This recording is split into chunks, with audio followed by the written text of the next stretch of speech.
बात मान लीजिए, जैसे यूट्यूबर्स को, कोई गायिका को, किसी पत्रकार पे पाबंदी लगी। भाई जब लोकसभा का सत्र आप बुलाओगे तो लोकसभा के सांसद अपनी बात रखेंगे, देख लेना पाबंदी लग जाएगी। तो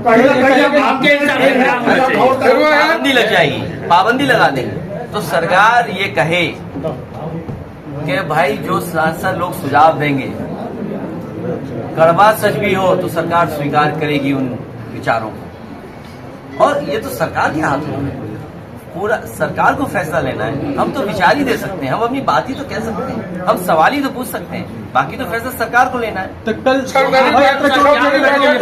क्या आपसे अगर सलाह लिया जाए तो आप क्या सलाह देंगे? अगर मैं कोई कड़वी सलाह दे दूंगा तो हम पे भी पाबंदी लगा देंगे। मीठी दे दीजिए। बलिया के विकास अरे मीठा सुझाव ये है कि अग्निवीर व्यवस्था तुरंत खत्म कर दी जाए। सबसे पहला अच्छा सुझाव ये हमारा होगा, क्योंकि सरकार ये कहेगी और सरकार पे ये पक्ष होगा कि जहां पर पहलगांव में फौज थी, उस फौज को इन्होंने लेह लद्दाख की तरफ ले गए, जिसकी वजह से फौज की कमी हो गई वहां।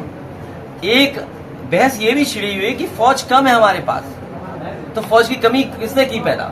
तो ये जो हमारा एक सुझाव है, अग्निवीर व्यवस्था तुरंत खत्म करनी चाहिए और फौज की भर्ती बड़े पैमाने पे, क्योंकि हमारा नौजवान वर्दी पहन करके सीमा की रक्षा करना चाहता है।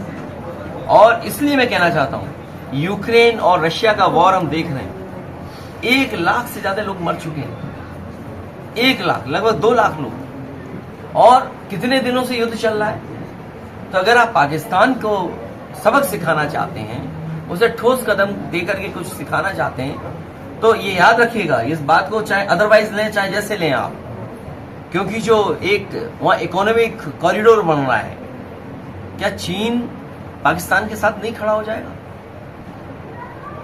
हम लोगों ने अक्साई चीन खोया है, हमने तमाम उत्तराखंड के इलाका खोया है, और जिन लोगों को इतिहास पता होगा वॉर का, चाइना के बाद हमारे 4000 फौज के बड़े अधिकारी से लेकर के छोटे तक प्रिजनर्स बना दिए थे उसने।